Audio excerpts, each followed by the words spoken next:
홀로 성령 하나님께서 우리 가운데 함께 계시는 줄로 믿습니다. 우리가 성경에서 오병이어라는 말은 흔히 자주 들었을 거예요. 근데 칠병이어 그러면 좀 낯설어요. 흔히 들은 말이 아닌데요. 언뜻 보면 칠병이어, 오병이어 이게 같은 사건이 아닌가 그렇게 생각하시겠지만 성경을 자세히 보면 두 사건은 엄연히 다른 사건입니다. 그래서 보리떡 5개, 7개가 무조건 먼저 드린 거에 차이가 나고요. 남은 음식의 분량도 오병이어는 12바구니, 오늘 칠병이어는 7개의 남은 바구니가 있고요. 또 장소도 다르고요. 시간적으로도 차이가 있어요. 청중들의 숫자도 차이가 있고. 그래서 이런 것들은 보면 다른 두 사건임을 우리가 알 수 있게 되는데요. 오늘 본문도 예수님께서 칠병이어의 기적을 행하신 후에 있었던 그런 사건입니다. 오늘 본문은 마가복음 8장 초반부에 보시면요. 예수님께서는 칠병이어의 기적을 행하신 후에 제자들과 함께 배를 타고 가시죠. 거기 보면 마가단, 여기 성경에 보시면 달마누다라는 곳에 가게 되는데요. 그것은 갈릴리 서쪽 지방의 어느 마을이었던 것 같아요. 이제 그곳으로 가시게 되는데 거기서 바리새인들, 즉 사두기 이 바리새인들을 주님께서 만나게 되고 그들이 믿음 없음을 책망하신 후에 이제 다시 배를 타고 건너편으로 이동하는 과정 중에서 오늘 본문이 시작됐던 거예요. 그래서 예수님께서 배를 타고 가던 제자들이 이제 조금 전에 그 풍성한 칠병이어의 기적을 경험했지만 이제 또 어김없이 때가 되니까 또 배가 고프게 됐던 거예요. 그래서 우리가 좀 얼마나 음식을 가지고 왔는가? 7바구니나 남았으니까 보니까 오늘 14절에 보니까 떡 1개밖에 저에게 없었더라라고 얘기하는 거예요. 그러니까 서로 얼마나 막 요즘 말로 헐했겠어요. 야 베드로 아니면 요한 안드레 누가 챙겨올 줄 알았는데 서로 안 챙겨오고 어떤 누가 먹으려고 하나만을 챙겨왔던 것 같아요. 그 하나밖에 없었던 거예요. 그러니까 여러 사람이 있었는데 이제 먹어야 되는데 너무너무 황당한 거예요. 아니 그렇게 풍성한 그 현장 속에서 우리가 그렇게 풍성하게 먹고 났는데 그것은 남은 그 떡 광주리가 7바구니가 있어 막 거의 버리다시피 하고 돌아왔는데 지금 우리에게 지금 먹을 것이 없다. 얼마나 이들이 낙심이 컸겠어요. 그래서 막 궁시렁궁시렁 대면서 싸우고 있었던 거예요. 그들을 향해서 예수님께서 오늘 본문의 15절, 본문이 아니라 그 전에 있는 15절 말씀을 우리에게 본문이죠. 15절 말씀을 하신 거예요. 우리 같이 한번 읽도록 15절입니다. 예수께서 경고하여 이르시되 삼가 바리새인들의 누룩과 헤롯의 누룩을 주의하라 하시니 예수님께서 경고하셨어요. 경고. 이것은 아주 강한 어조로 경고하고 주의하라. 그때 보면요. 이것은 아주 강한 어조로 말씀하셨는데 이 원어에 보면요. 이전에도 했던 말이라는 거예요. 몇 번 경고를 하셨던 거예요. 여러 차례. 내가 이전에도 너에게 수없이 그 누룩을 주의하라고 얘기하고 있는데 지금 너희들 또 그 모양이냐? 그 모양이냐? 주님께서 질책하시면서 경고하는 거예요. 이 경고를 들은 제자들의 변명이 16절에 말씀에 계십니다. 16절 말씀 보시면 같이 한번 읽도록 하겠습니다. 제자들이 서로 수군거리기를 이는 우리에게 떡이 없습니다 하거늘. 주님께서 지금 누룩 얘기하니까는 그 예수님의 그 저희를 알아채지 못하고 누룩 그러니까 야 이거 빵 만드는 재료인데 아마 예수님께서 지금 우리가 떡을 챙겨오지 못한 것에 대해서 질책을 하고 계시는구나. 챙겨오지 못한 것에 대해서. 그래서 제자들이 그렇게 생각하게 됐던 거예요. 떡이 없음이로다. 제자들이 수군거려서 누룩 그러니까 그렇게 생각했던 거예요.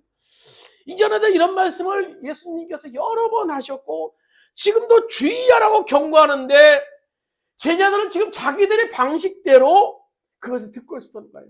왜? 제자들이 머릿속에 지금 떡만 생각하고 먹는 것만 생각해. 먹는 것만 생각하고 있던 거예요. 우리도 그렇죠. 생각 깊숙이 골똘히 빠지면요. 그거밖에 안 보여. 글씨 간판에 글씨 봐도요. 그거 먹는 것과 관련된 거예요. 또 들어도요. 그 소리로만 들려요. 오늘 제자들이 바로 그랬던 거예요. 예, 지금 떡이 없어서 빵이 없어서 막 궁시렁궁시렁 근데 예수님이 누룩을 주의하라라고 얘기하는데 예수님이 떡이 없어서 빵이 없어서 우리들이 질책하시는 것보다 라고 생각했던 겁니다. 예수님과 제자들의 초점이 지금 완전히 빗나가고 있어요. 다른 방향으로 가고 있어요. 따라서 제자들은 떡 때문에 예수님 말씀의 의미를 알지 못했을 뿐만 아니라 여전히 빵에 관한 걱정을 하고 있었던 겁니다. 예수님께서 그런 제자들을 보시면서 얼마나 답답하셨겠어요. 그래서 17절, 18절, 19절에 20절에 보면 끝에까지 보면 이렇게 말씀하시죠. 예수께서 이르시되 너희가 어찌 떡이 없으므로 수군거리느냐. 아직도 알지 못하며 깨닫지 못하며 너희 마음이 둔하냐. 너희가 눈이 있어도 보지 못하냐. 귀가 있어도 듣지 못하냐. 또 기억하지 못하느냐. 내가 떡 5개를 5,000명을 떼어 줄 때 조각 몇 바구니를 거두었더냐. 이르되 12이냐. 또 7개를 4,000명이 떼어줄 때 조각 몇 광주를 거두었더냐. 이르시되 7입니다. 이르시되 아직도 깨닫지 못하느니라. 2번씩이나 그것도 넘치도록 충분히 떡을 제공한 그가 여기 배 안에 너희 앞에 옆에서 있는데 지금 떡떡떡 하면서 뭘 걱정하느냐라는 거야. 뭘 걱정하느냐는 거예요. 내가 바로 떡이야. 내가 생명의 떡이야. 얼마나 미련합니까? 마치 빵 공장에서요. 빵이 없다고 안 보인다고 막 고민하는 것과 마찬가지예요. 생명의 떡이신 그분이 앞에 계신데 그 떡 하나 빵 하나 없다고 막 궁시렁궁시렁 대고 있는 겁니까? 거기에서도 보면 똑같은 구약에서 똑같은 인물이 나와요. 사람들이. 그들이 이제 기적적으로 출애굽을 했어요. 이스라엘 백성들이죠. 근데 그들이 출애굽기 15장에 보시면 이 마라의 쓴물 앞에서 그들이 그 어려움을 만나게 돼요. 그래서 모세를 막 원망하죠. 그들이 어떻게 지금 마라에까지 왔을까요? 그리고 3일 전에 어떤 일이 그들 가운데 있었습니까? 그들은요 430년 동안이나 애굽 땅에서 노예로 있다가 오늘 하나님께서 출애굽을 시켜주셨어요. 그것도 뭐 그냥 전쟁에서 나간 것도 아니에요. 10가지 재앙을 그들의 눈앞에서 확실히 보여주셨어요. 강물이 피로 변하고 장자가 죽고 메뚜기떼들이 울려오고 수없이 많은 그 놀라운 이적들을 아마 그거는요 어떻게 보면 이스라엘 백성들을 향한 그런 예수님의 하나님의 그런 확신을 심어주기 위한 그런 메시지가 더 강했을 수도 있어요. 10가지 양을 통해서 하나님이 이렇게 살아계시다라고 보여주셨어요. 또 출애굽한 후에는요 그들이 추울까봐 밤에는 불기둥, 낮에는 더울까봐 구름기둥으로 인도해 주셨어요. 그것이 끝입니까? 거기다 3일 전에는 어떤 일이 있었습니까? 그들이 지금 마라의 현장에 오기 전에 오늘 생생하게 그들이 기억해요. 자기들을 죽이려고 쫓아왔었던 애국 군인들이 홍해에 수장되는 놀라운 역사를 그들이 경험했어요. 그 기쁨이 얼마나 컸던지 출애굽 15장에 보면 전체가 그들의 기쁨을 노래하는 것으로 화려했던 것을 볼 수 있어요. 그러나 딱 3일 만에 그 3일 만에 그렇게 전전능하신 하나님을 잃어버리고 있었던 겁니다. 오늘 제자들이나 오늘 이스라엘 백성들은 참 어리석고 미련해요. 그럼 오늘 우리는 다를까요?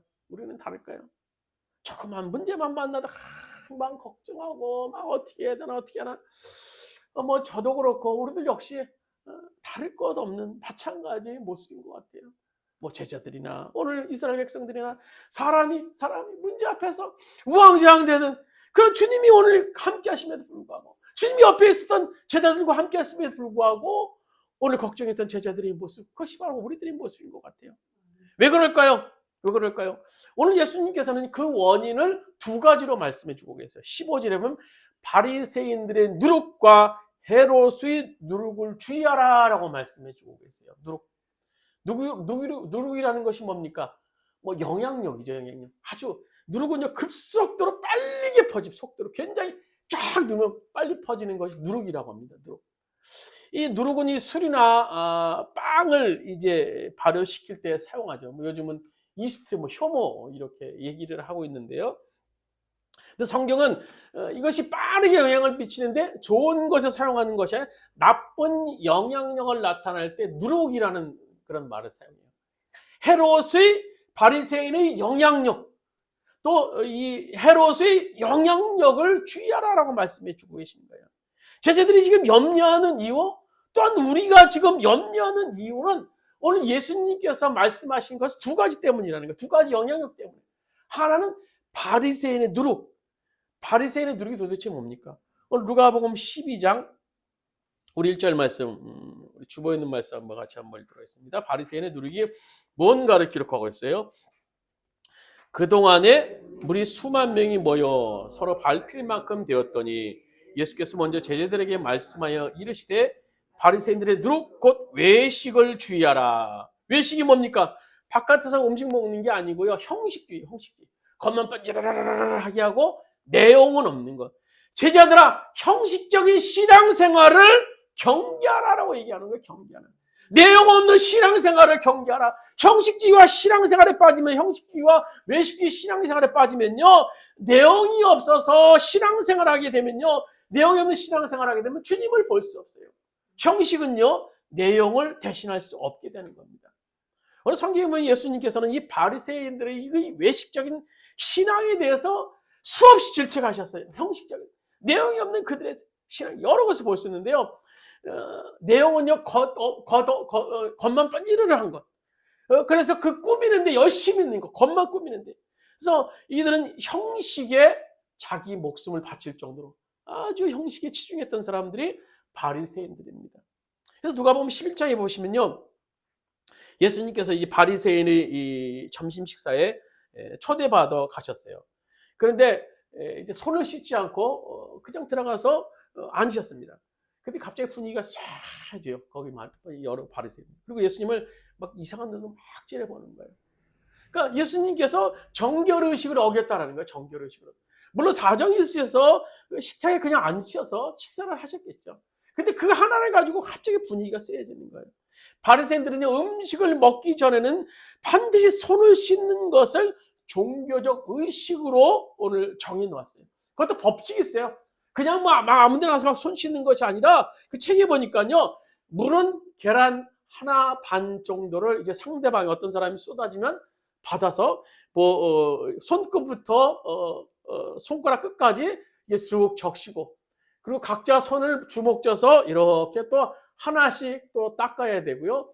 그리고 다시 한번 또 이제 물을 받아서 손목부터 손 아래까지 이렇게 쑥 흘리면서 닦아야 되는 그 정결법이 바리새인들의 그런 의식 체계에 나와 있다고 합니다. 그러니까 그 방식으로 손을 씻지 않으면요, 죄라는 겁니다. 죄. 그 사람은 정죄받아야 된다는 거예요. 그 사람은 십계명을 어긴 것과 동일한 죄를 짓는 것으로 간주할 정도였어요. 그래서 어떤 책에 보니까요, 유대인 랍비는 감옥에서 있을 때 조금 주는 그 물로 목을 축이기보다 그만 그 정결의식에 의한 손을 씻다가 보니까는 이제 얼마 못 가서 감옥에서 목말라서 목이 타서 죽고 말았다는 그런 기록도 있어요. 그러니까 이만큼 형식이 그들에게 너무너무나 중요한 문제예요. 형식을 지키는 걸요. 이런 그들을 향해서 예수님께서 아주 정확하게 표현하신 말씀이 마태복음 23장 27절에 나와요. 이렇게 기록하고 있죠. 화 있을진저 외식하는 서기관들과 바리새인들이여 회칠한 무덤과 같으니 겉으로는 아름답게 보이나 그 안에는 죽은 사람의 뼈와 모든 더러운 것이 가득하도다. 이와 같이 너희도 겉으로는 사람에게 옳게 보이되 안으로는 외식과 불법이 가득하도다. 회칠한 무덤 어떻겠어요? 여러분, 시멘트로 깨끗 바르면요, 웬만하면 다 깨끗해요. 바닥이 아무리 지저분하더라도 시멘트 한번 바르면요, 그 바르는 걸 바르면요, 깨끗해요. 건물이 아무리 지저분하더라도 시멘트로 바르면요, 그 뒤에 뭐가 있든 상관없어요. 다 깨끗합니다. 오늘 예수님께서는요, 이 바리새인들을 향해서 회칠한 무덤 같다라는 거예요. 회칠한 무덤. 무덤이 아무리 지저분해도요, 겉에만 반지르르르하게 바르면요, 무덤도 얼마나 깨끗해 보이는지 몰라요. 그러나 그 안이 얼마나 더럽겠습니까? 사람들이 뼈와 온갖 더러운 바이러스가 꿈틀거릴 것이고, 뭐 쥐들도 왔다 갔다 할 것이고, 얼마나 더러운 것들이 그 안에 거물쥐는 얼마나 더러운 것들이 가득하겠습니까?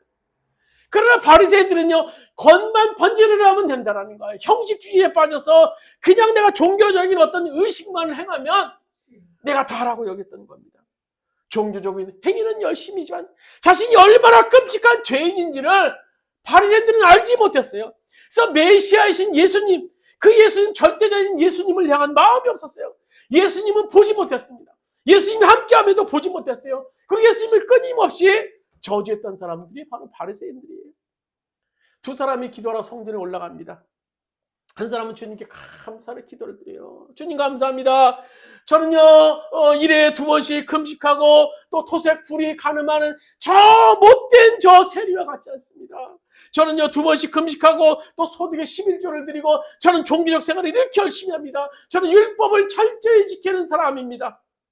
반면에 한 사람은 감히 하늘을 향해서 얼굴을 들지 못합니다. 멀리 서서 가슴을 치며 하나님이여 불쌍히 여기소서. 나는 죄인입니다. 나는 주님이 구원하여야만 살 수 있는 존재입니다. 오늘 예수님께서 누구를 의롭다고 여기셨습니까? 우리가 바리새인의 누룩이 형식적인 신앙을 극복하고 주님을 볼 수 있기를 바랍니다.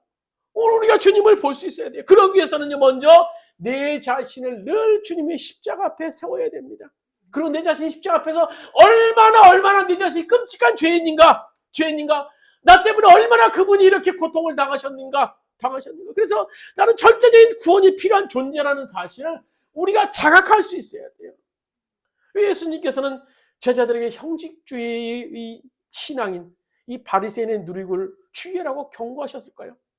형식주의에 빠지면요, 주님을 볼 수 없어요. 아무리 주님이 옆에 계셔서도 세상 없는 주님보다 더 대단한 분이 계셔도요, 자신만 보입니다. 주님은 보이지 않아요. 가장 큰 문제는요, 종교 생활에 만족한다라는 거예요. 만족해 푹 빠져요. 우리가 교회 생활하다 보니까 이제 어느 정도 찬송도 불러요. 기도도 해요. 그리고 가끔 회개 기도도 어떻게 할 때도 있어요. 그렇게 지루하게 느껴졌던 설교 말씀도 이제는요, 참고 들을 정도까지 됐어요. 그러나 아직까지도 영이신 주님과의 교통함이 없어요. 주님을 만난 적이 없어요. 우리 역시 제자들을 향한 주님의 그 질책을 우리가 피할 수 없는 겁니다. 삼가 바리새인의 누룩을 주의하라. 오늘 형식주의에 빠졌던 우리들의 신앙에 대해서 주님께서 질책하시는 거예요. 5병이여 7병이여를 오늘 몇 시간 전에 오늘 경험하였고, 그 예수님이 옆에 타고 계세요. 마주보고 있을 거예요. 그럼에도 불구하고 영의 눈이 열리지 않았던 그런 제자들, 어쩔 수 없이 꿍꿍거리면 어떻게 하나 걱정할 수밖에 없었던 겁니다. 종교 생활에 빠져서 주님과의 뜨거운 만남도 없고요, 자신의 죄에 대한 애통함도 없어요. 절대적으로 구원자가 필요하지 않는 겁니다. 우리 역시 이 무서운 바리새인의 누룩에 대해서 조심해야 되는 겁니다. 오늘 주님께서는요, 제자들을 향해서 너희들이 지금 그렇게 꿍꿍거리고 있는 거 걱정하는 것은 형식주의에 빠진, 주님과의 만남이 없었고 주님과 뜨거운 그런 교제가 없었던 그런 신앙 때문이다라고 말씀하시면서 오늘 바리새인의 누룩을, 영향력을 조심하라라고 말씀해 주고 계세요. 두 번째로는요, 헤롯의 누룩에 대해서 말씀해 주고 계십니다. 예수님께서 헤롯의 누룩을 주의하라고 하신 것은요, 헤롯 집안의 그런 물질, 탐욕주의에 대해서 경계하라라고 말씀해 주고 계시는 거예요. 신약 성경에 보시면요, 헤롯이라는 인물이 이제 여러 곳에 나오는데요, 그 헤롯이 다 똑같은 헤롯이 아니에요. 쉽게 말하면 우리의 김씨, 김아무아무개라고 시작하면요, 외국 사람들이나 한국 사람들은 다 이름이 다 비슷하게 느꼈을 거예요. 김씨라고 하면 다 김이니까요. 헤롯은 다 똑같은 인물이 아닌데요, 예수님께 태어나실 당시에 왕은 최초의 왕으로 대헤롯이라는 사람이 있는데요, 그가 죽자 그 아들들은 팔레스타인 땅을 이제 3분에서 나누게 됩니다. 그래서 첫 번째 큰 아들이 헤롯 안티파스. 그래서 갈릴리와 이제 이 베레아 지역을 관할했고요. 또 헤롯 그 빌립에게는 갈릴리 북동부 지역. 그리고 헤롯 아켈라오에게는요, 유다와 사마리아, 에돔 지역을 통치하게 돼요. 그래서 성경에 보시면 그들을 분봉왕이라고 이제 지칭을 하는데요, 오늘 예수님 당시의 분봉왕은 헤롯 안티파스였습니다. 근데 이 헤롯 가문이 그 유난히 권력, 이 탐욕에 대해서 굉장히 강했던 그런 족속입니다. 그래서 이 헤롯이 그 원조죠. 헤롯이 유대인의 왕이 되었을 때 유대인의 왕이 태어난다는 소문을 여러 곳에서 예수님께서 탄생하실 때 듣게 되죠. 그래서 혹시 자신이 그 왕권에 대해서 위태할까봐, 놓칠까봐 얼마나 끔찍한 일을 저지릅니까? 당시 태어난 남자들을 다 죽여버려요. 다 죽여버려요. 얼마나 이 전대미문의 만행을 그가 저지릅니까? 그 이유가 뭐예요? 자기의 그 권력을 유지하기 위해서, 탐욕에 대해서 그들이 그런 일을 그가 자행했던 겁니다. 또한 그의 아들들은요, 당시 세금을 받아서 로마 정부에 드리는데요, 그 돈을 많이 걸어서 아부하기 위해서 얼마나 백성들을 착취하고 또 일부를 자기들이 다 가로챘던 인물들이 바로 헤롯과 얘기해요. 헤롯 그러면요, 상징적으로 나타내주는 모습은 탐욕이에요. 탐욕. 그러니까 오늘 주님께서 제자들에게 헤롯의 누룩을 주의하라는 것은 헤롯의 탐욕을 하는 마음, 물질주의를 조심하라라고 얘기하는 거예요. 오늘 마태복음 20장에 보시면요, 야고보와 요한의 어머니인 살로메가 예수님께 만나서 예수님께 말하죠. 당신이 유대인의 왕이 되시면요, 우리의 두 아들, 한 아들인 그 야고보와 요한을 하나는 좌편에, 하나는 우편에.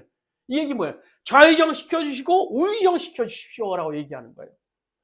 이에 대해서 다른 제자들이 막 분노를 하죠. 이 장면에 대해서 이제 호쿠마 주석에서는 이렇게 말합니다. 결국 나머지 10명의 제자들도 야고보와 요한과 똑같이 그릇된 신앙관과 명예욕에 집착되어 있음을 보여줬다라고 얘기하는 거예요. 그러니까 성경 곳곳에 나오는 제자들의 모습을 보면은 이제 그 사실들을 우리가 충분히 알 수 있는데요. 수제자였던 이 베드로가 어떤 인물이었습니까? 예수님을 부인하고 돌아섰던 인물이에요. 예수님 십자가 앞에서. 또 예수님 십자가에 달리자마자 다 제자들이 도망갔어요. 또 가룟 유다는 심지어 예수님을 팔아먹기까지 한 그런 제자들이었어요. 그러나 그들의 후에는요, 물론 이제 오순절 마가다 락방에 성령 충만 받고 목숨을 바쳐서 주님의 나라를 위해서 헌신하는, 그래서 세계 열방에 복음을 전하는 일을 감당하게 되는데요. 결국 지금 제자들이 예수님을 따르는 동기가 순수하지 못했다라는 거예요. 참 제자의 모습이 아니었다라는 거예요. 그래서 예수님께서는요, 그들의 신앙을 지적하고 계시는 거예요. 오늘 우리가 왜 신앙생활 합니까? 왜 우리가 교회 다니고 주님을 믿습니까? 그 동기가 뭐예요? 오로지 이 땅에서 잘 먹고 잘 살기 위한 그런 것은 아닌지 모르겠어요. 우리들 하는 깊은 것이. 내가 이렇게 하나님을 믿는 종교적 열심 때문에 내가 하루 종일 열심히 교회 나오고 열심히 11조 드리고 열심히 신앙생활하는 것 때문에 하나님은 나를 다 잘 되게 해주실 거야. 잘 되게 해줄 거야. 너무나 작은 하나님 아니십니까? 너무나 작은 하나님 아니에요? 그럼 우리가 하나님을 믿는 것이 도대체 무언가 하는 거예요? 도대체 무언가 하는 겁니다. 오늘 제자들에게 헤롯의 누룩을 조심하라고 하신 주님의 의도가 과연 무엇입니까? 모든 것의 구원주 되시는 메시아가 지금 너의 옆에 있다라는 거예요. 오늘 제자들에게 말씀하시는 거예요. 헤롯의 누룩을 주의하라. 너희들의 그 탐욕, 너희들 안에 있는 탐욕, 그 탐욕을 조심하라는 겁니다. 오늘 제자들은요, 주님을 따른다고 했지만 그들의 주님을 따르는 모습을 보면요, 서두에도 아까도 말씀드렸던 것처럼 어떤 재물에 대한 그런 탐욕에 대한 마음이 그들을 지배하고 있었던 것을 보게 됩니다. 오늘 주님이 왕이 되시면 나는 한 자리, 나는 어떤 자리. 어떤 주님이 왕이 되시면 우리가 어떤 경제적인 문제를 해결해 주실 그런 정도로 오늘 제자들이 주님을 따랐다는 겁니다. 오늘 그런 상황 속에서 주님께서 말씀하시는 거예요. 너희들 탐욕을 물리쳐. 그것보다 중요한 것은 네 옆에 지금 예수 너희 모든 것 근원 되시는 예수가 너희 앞에 있어 라고 말씀하시는 거예요. 그럼 15절을 이렇게 말씀하십니다. 너희가 어찌 떡 없음으로 수근거렸냐?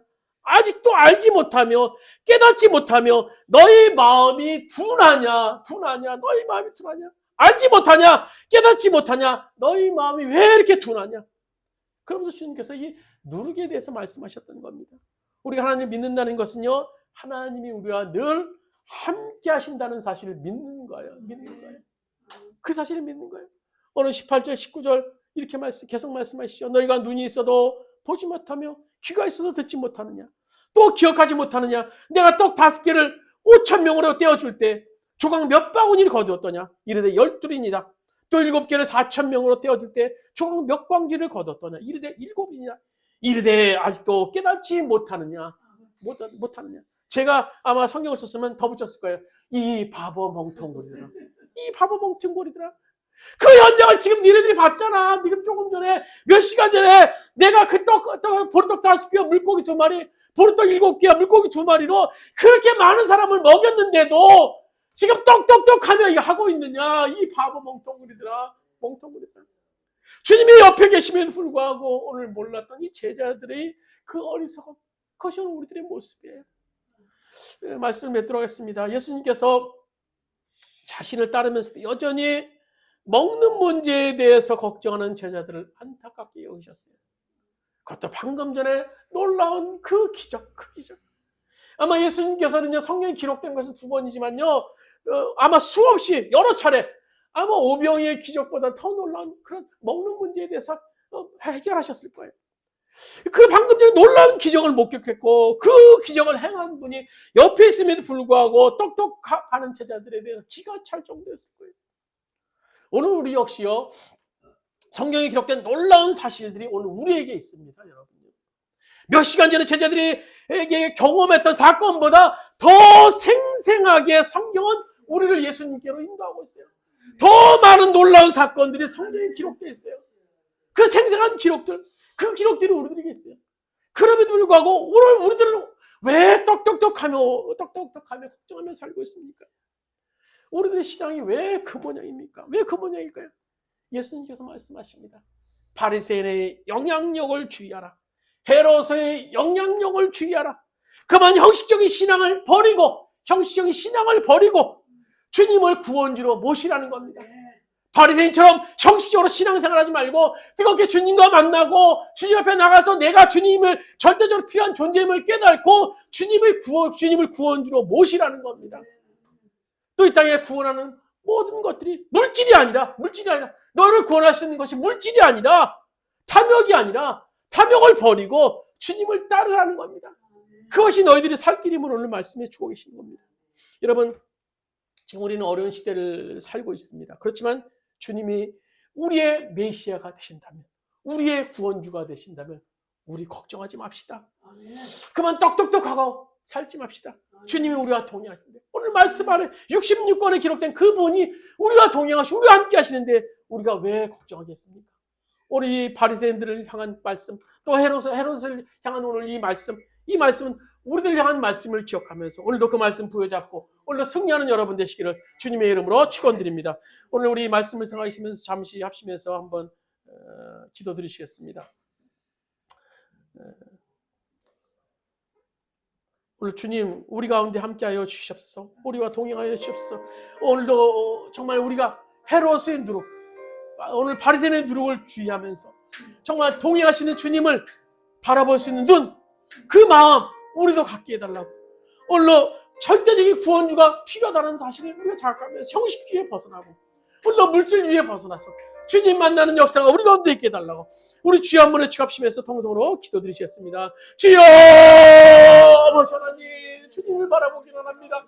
주님과 동행하기를 원합니다. 오늘 옆에 계시는 그 주님을 바라보는 눈이 우리 가운데 있기를 원합니다. 주님 역사하여 주시옵소서. 아버지 주님 인도하여 주시옵소서. 주님 충만하며 우리 가운데 있기를 원합니다. 아버지 동행하여 주시옵소서. 아버지 인도하여 주실 간절히 뵙기를 원합니다. 아버지 도와주시옵소서. 아버지 인도하여 주실 간절히 뵙기를 원합니다. 아버지 주님이 계심에도 불구하고 우리가 왜 걱정하며 근심하며 삽니까? 우리가 왜 낙심합니까? 오늘 주님이 우리와 함께 하십니다. 우리와 동행하십니다. 우리를 인도하십니다. 그 주님 붙잡고 나갈 수 있도록 주님 도와주시옵소서. 아버지 오늘 제자들과 같이 미련하지 않게 하여 주시옵소서. 아버지 제자들과 같이 아버지 주님을 바라보는 그 눈이 닫히지 않게 하나님, 옆에 계신 그 주님을 볼 수 있는 눈이 우리 가운데 열리길 소망합니다. 주님 도와주시옵소서. 주님 역사하여 주시옵소서. 충만한 일들이 우리 가운데 생길 수 있도록 주님 도와주시고 역사하여 주시옵소서. 아버지 함께하여 주시옵소서. 아버지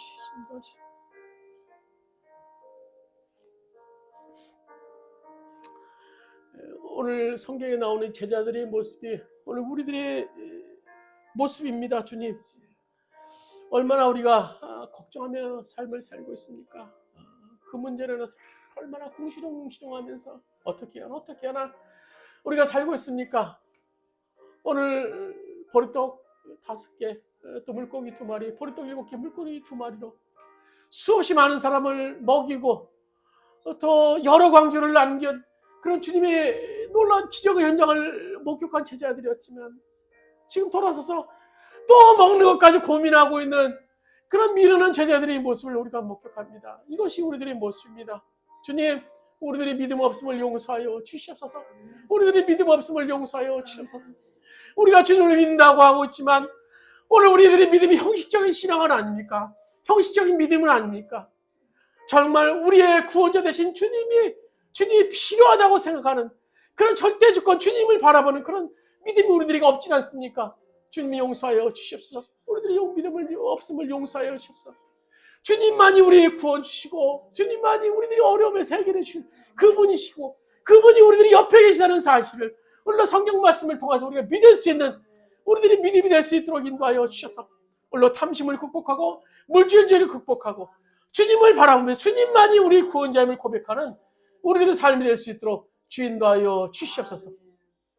이제는 우리 주 예수 그리스도의 은혜와 하나님 아버지의 무한하신 사랑하심과 보혜사 성령님의 감동 내주 교통하시는 종이 올로 형식주의인 바리새인의 누룩과 올로 탐욕인 물질주의 헤롯의 누룩을 영향력을 조심하면서 올로 주님이 함께 하시는 그것에 초점을 맞춰서 주님과 동의하는 삶을 살길 원하는 올로 우리 함께 하시는 그 주님을 바라면서 승리하기를 원하는 오늘 모든 성도들 머리 위에 그의 가정과 사업장과 직장의 이민족이 이제부터 오늘까지 함께 하시기를 간절히 축원하옵나이다. 아멘.